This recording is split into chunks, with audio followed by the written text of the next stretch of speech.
عفوك إني للنور مدت يداي نزعت أسرار قلبي وجئت ألقي أساي. അസ്സലാമു അലൈക്കും. വെള്ളിവെളിച്ചത്തിലേക്ക് സ്വാഗതം. ബിസ്മില്ലാഹി അൽഹംദുലില്ലാഹി വസ്സലാത്തു വസ്സലാമു അലാ റസൂലില്ലാഹി വഅലാ ആലിഹി വസഹ്ബിഹി അൽ ഫായിസീന ബില്ലാഹ്. ജൂൺ 26 ലഹരിക്കെതിരെ കലാലയങ്ങളിലും മറ്റു കേന്ദ്രങ്ങളിലും അനേകായിരങ്ങൾ പ്രതിജ്ഞ എടുത്തപ്പോൾ ഇല്ല, ഞങ്ങളത് തൊടില്ല, കാണില്ല, അടുക്കില്ല, ഉപയോഗിക്കില്ല. അതിനോട് പ്രതിഷേധിക്കുന്നു. നല്ല നിലപാടുകളാണ്. പക്ഷേ നമ്മുടെ രാജ്യം എവിടേക്കാണ് നീങ്ങിക്കൊണ്ടിരിക്കുന്നത്? കുടുംബങ്ങളുടെ അവസ്ഥ എന്താണ്? നഗരങ്ങളുടെ ഓരങ്ങളുടെ തീരങ്ങളുടെ മദ്യമാഫിയകൾ, ലഹരി വസ്തുക്കളുടെ വ്യാപനം വളരെ വളരെ ഗൗരവപ്പെടുത്തുകയാണ്. കഴിഞ്ഞ 85-90 കാലത്തിനിടയിൽ തൃശ്ശൂർ ജില്ലയിലെ അഴിമാവ് ഗ്രാമത്തിൽ നടന്ന ഒരു മദ്യ നിരോധന സമരത്തിൽ SSF എന്ന വിദ്യാർത്ഥി സംഘടന പ്രതിനിധിയായി ഞങ്ങൾ പോയതും ഞാൻ അവിടെ ഒരു പ്രഭാഷണം നടത്തിയതും ഓർത്തു പോകുന്നു. മദ്യനിരോധന സമിതിയുടെ നേതൃത്വത്തിലാണ് ആ സമരം. ഇന്ന് ആ ഷാപ്പ് അവിടെ എടുക്കപ്പെട്ടു. കേരളത്തിലെ അങ്ങുമിങ്ങും പല ഗ്രാമങ്ങളിലും ഷാപ്പുകൾ തലപൊക്കുന്നു, ബാറുകൾ സജീവമാകുന്നു.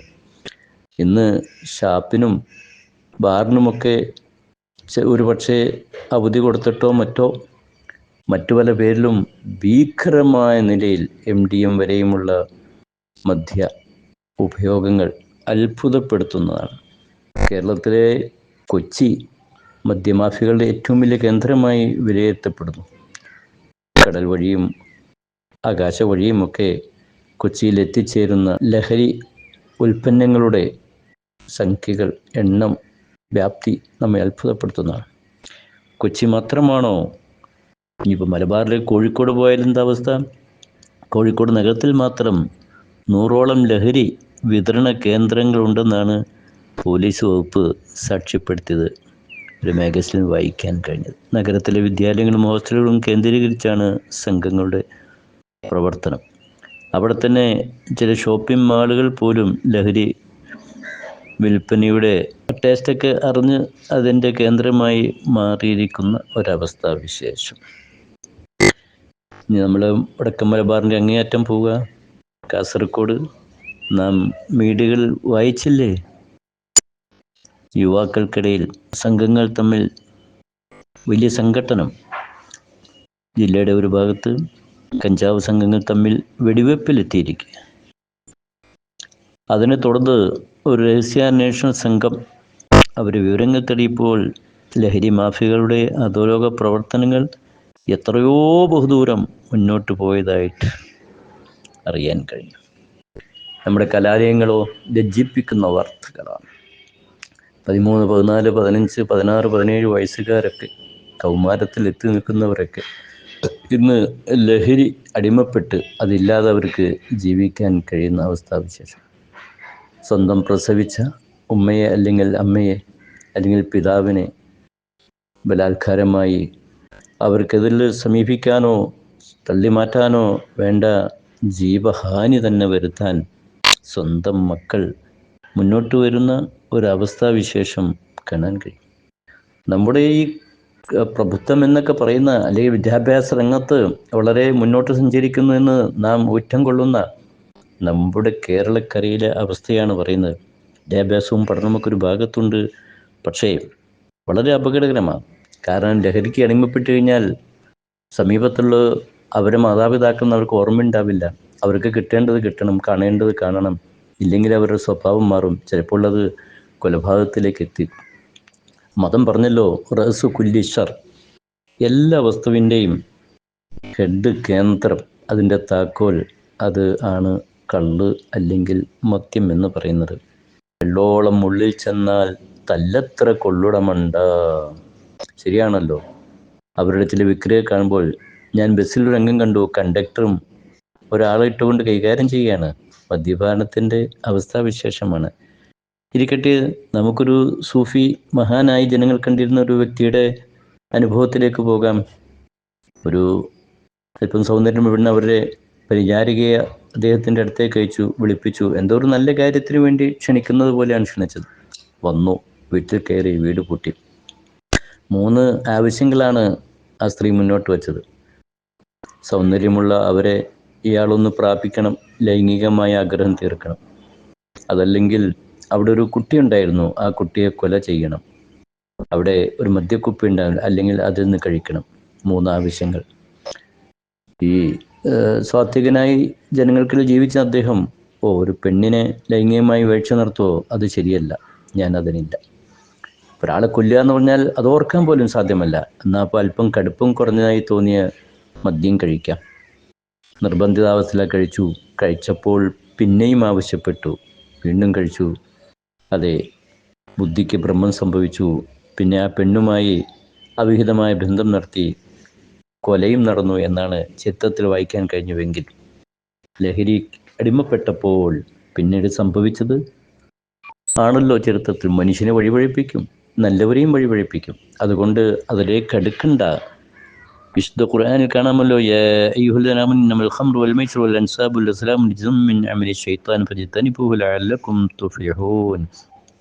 വിശ്വാസികളെ, ഈ കള്ള്, അതുപോലെ ചൂതുകളി പോലെയുള്ള ചില മറ്റ് പൈശാചികമായ കാര്യങ്ങൾ, അതൊക്കെ പിശാചിൻ്റെ ചില കുതന്ത്രങ്ങളിൽപ്പെട്ടാണ്.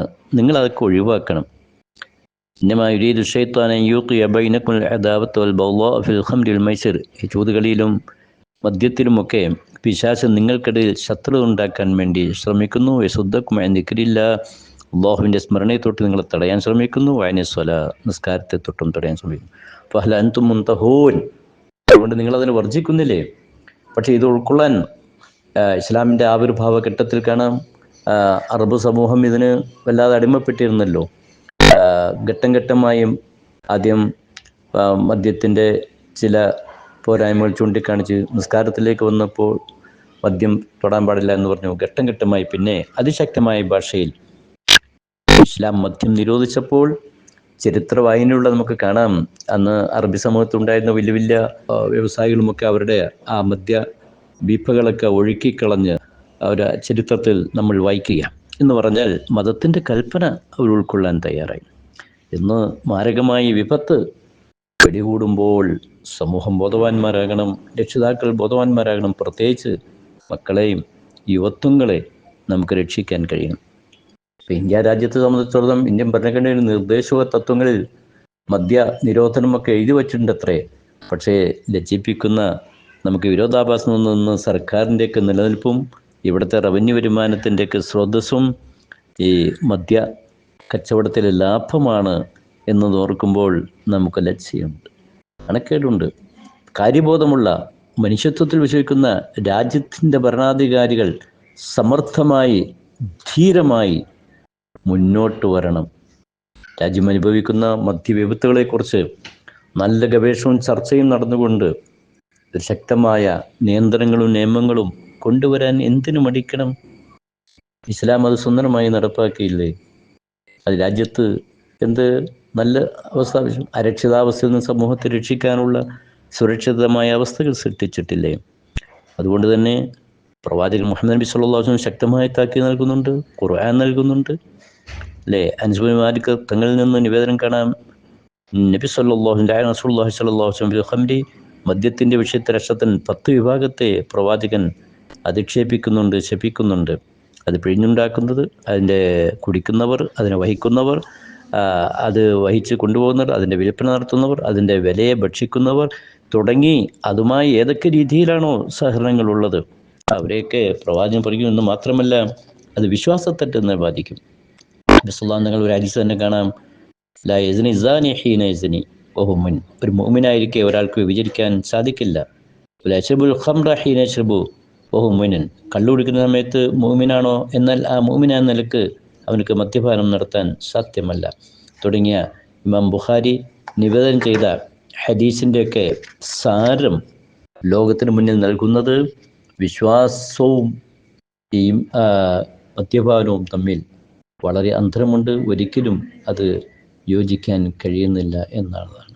വളരെ ശക്തമായ ഭാഷയിൽ നീക്കങ്ങൾ നടത്തിയതും ജനങ്ങളെ ബോധവൽക്കരിച്ചതുമൊക്കെ ഇസ്ലാമിക പ്രത്യാശത്തിൻ്റെ മഹത്വമായി നമുക്ക് മനസ്സിലാക്കാൻ കഴിയുന്നുണ്ട്. ഒട്ടേറെ ചരിത്രാനുഭവങ്ങളും ഒക്കെ ഉണ്ട്. പറഞ്ഞു വരുന്നത്, മതവിശ്വാസികൾ തന്നെയും അല്ലെങ്കിൽ നമ്മുടെ കുടുംബങ്ങൾ തന്നെയും യുവസമൂഹവും ഒക്കെ ഇതിന് എങ്ങനെയോ അടിമപ്പെട്ട് വശംവദരായി മാറുന്ന ഒരു സാഹചര്യത്തിൽ വളരെ വളരെ ഗൗരവത്തോടെ മതത്തിൻ്റെ താക്കുകൾ ഉൾക്കൊള്ളണം. ഒപ്പം നമ്മുടെ ബോധവൽക്കരണം എന്നൊരു കാര്യം നന്നായി നാം ശ്രദ്ധിക്കണം. ഇല്ലെങ്കിൽ വരാനിരിക്കുന്ന ഒരു അവസ്ഥാവിശേഷം നമുക്ക് പറഞ്ഞറിയിക്കാൻ തന്നെ സാധ്യമല്ല. ഇപ്പോൾ നബി സല്ലല്ലാഹു അലൈഹി തങ്ങളോട് ഒരു ചോദ്യം കാണാം. പ്രവാചകരെ, നല്ല തണുപ്പുള്ള രാജ്യത്താണ് ഞങ്ങൾ താമസിക്കുന്നത്. ജോലി വളരെ കഠിനമുള്ളതാണ്. ഗോതമ്പിൽ നിന്നൊരു പാനീയമുണ്ടാക്കി കുടിച്ചാൽ ജോലി ചെയ്യാൻ ശരീരത്തിന് നല്ല ശക്തി ഉന്മേഷമൊക്കെ ലഭിക്കാറുണ്ട്. തണുപ്പിനെ പ്രതിരോധിക്കാൻ സാധിക്കും. ഞങ്ങൾ അത് ചെയ്യുന്നതുകൊണ്ട് കുഴപ്പമുണ്ടോ? നബി സല്ലല്ലാഹു അലൈഹി തങ്ങളുടെ ചോദ്യം, ആ പാനീയത്തിൽ ലഹരി ഉണ്ടോ? അപ്പോൾ ആ സഹാബി പറഞ്ഞു, ഉണ്ട്. എങ്കിൽ അത് ഒഴിവാക്കുക എന്നായിരുന്നു മുത്തനബി സല്ലല്ലാഹു അലൈഹി തങ്ങളുടെ പ്രതികരണം. അപ്പോൾ സാഹിബ് പറയാം, ഞാൻ പറഞ്ഞു, ജനങ്ങൾക്കത് ഒഴിവാക്കാൻ കഴിയുന്നില്ലല്ലോ. അപ്പോൾ റസൂലുള്ളാഹി സ്വല്ലല്ലാഹു അലൈഹി വസല്ലം മറുപടി, അവർ അത് ഒഴിവാക്കുന്നില്ലെങ്കിൽ അവരോട് പോരാട്ടം തന്നെ നടത്തണം. അബൂദാവൂദ് ഉദ്ധരിക്കുകയാണ്. കണ്ടോ, മതം ഇമാമുകളൊക്കെ ഇതിന് നല്ല വ്യാഖ്യാനങ്ങൾ ഫിഖ്ഹിൻ്റെ കിതാബിലൊക്കെ ഈ വക വിഷയങ്ങൾ ചർച്ച ചെയ്തിട്ടുണ്ട്. അവരെ ശിക്ഷാമുറകളെക്കുറിച്ച് ചർച്ച ചെയ്തിട്ടുണ്ട്. അതേപോലെ തന്നെ ഹദീസിൻ്റെ വിശദീകരണങ്ങൾക്ക് നോക്കുമ്പോൾ വളരെ കടുപ്പപ്പെട്ടതാണ്. വരാനിരിക്കുന്ന അവരുടെ പാരത്രിക ജീവിതവും വളരെ വളരെ ദയനീയമായിരിക്കും, ഭീകരമായിരിക്കും, അതിരൂക്ഷമായിരിക്കും, വിജയിക്കാൻ സാധ്യമല്ല. അതുകൊണ്ട് തന്നെ നമ്മുടെ പരിസരങ്ങൾ നാം നന്നായി ശ്രമിക്കുക, ശ്രദ്ധിക്കുക. പ്രത്യേകിച്ച് വിദ്യാർത്ഥികൾ, യുവാക്കൾ, എന്തിനേറെ പെൺകുട്ടികൾ വരെ MDM ഉൾപ്പെടെയുള്ള ബ്രൗൺ ഷുഗർ ഉൾപ്പെടെയുള്ള ലഹരി ഉൽപ്പന്നങ്ങൾക്ക് വശംവദരായിക്കൊണ്ടിരിക്കുന്ന സാഹചര്യത്തിൽ നല്ലൊരു അവസ്ഥാവിശേഷം വന്നു ചേരാം. ജൂൺ 26 നമ്മൾ ഒരിക്കൽ കൂടി ലഹരിക്കെതിരെയുള്ള ബോധവൽക്കരണം നടത്തി. ഒരുപക്ഷെ യാദർശികമാകാം, 99 വർഷങ്ങൾക്കപ്പുറത്തേക്ക് ഒരു ജൂൺ 26 തിരിഞ്ഞു നോക്കുകയായിരുന്നു ഇന്നലെ. അതെ, കേരളത്തിൻ്റെ സാംസ്കാരിക ആശയ മഹിതമായ ആശയങ്ങൾ സംരക്ഷിക്കാൻ സമസ്ത കേരള ജമിഅത്തുൽ ഉലമാക്ക് പണ്ഡിത സമൂഹം രൂപം നൽകിയ അതിന് ഒരു ചരിത്ര മുഹൂർത്തത്തിൻ്റെ ഓർമ്മപ്പെടുത്തലായിരുന്നു 99-ാം വാർഷികം ഇന്നലെ. അതെ, മതപണ്ഡിതന്മാരും ഈ രംഗത്ത് വളരെ സേവനങ്ങൾ ചെയ്തിട്ടുണ്ട്.